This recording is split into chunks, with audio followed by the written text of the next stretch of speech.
मला असं वाटतं ते म्हणजे फोन टॅपिंग हे काही नवीन नाही. त्याच्यासाठी त्यांनी मला फोन सांगून काही हॅक करायची गरज नाहीये. ते कदाचित करतही असतील, हू नोज. कारण का सॉफ्टवेअर इतकं ॲडव्हान्स्ड आहे, त्याच्यात एखादी सिस्टम कोलॅप्स होणं काही गरजेचं नाही आणि फोन टॅपिंगची प्रकरणं हे सरकारमध्ये खूप आपण ऐकायला मिळालेली आहेत, बघितलेली आहेत.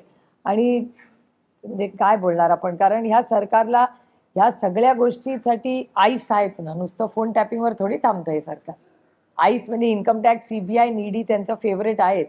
आणि एक गंमत म्हणून तुम्हाला सांगते, की हा योगायोग असेल, मी सदानंद सोळेंना डेटा काढायला सांगितलाय. जेव्हा मी पार्लमेंटमध्ये बोलते, हे मी आधीही प्रेसशी बोललेले, माझ्या नवऱ्याला इन्कम टॅक्सची नोटीस येते.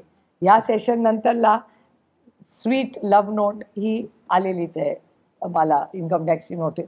त्यामुळे मी तर त्यांना सांगितलं, की I need to know whether is it a coincidence, की मी जेव्हा पार्लमेंटमध्ये सरकारच्या विरोधात बोलते, सदानंद सोळेंना इन्कम टॅक्सची नोटीस येते.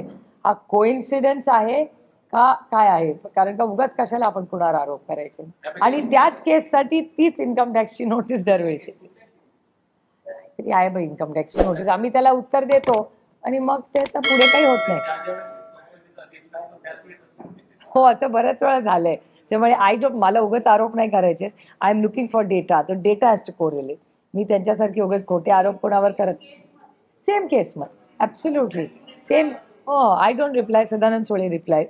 सदानंद रिप्लाय करतात आणि पुढे काही होत नाही. मग परत नंतर काही महिन्यानंतर परत तीच नोटीस येते. फक्त तारीख बदललेली असते. आता आली परवा. मी वक्फ बोर्ड आणि बजेटवर बोलले ना आता. फायनान्स बिलवर बोलले मी आणि बजेटवर बोलले. 3 भाषणं केली मी.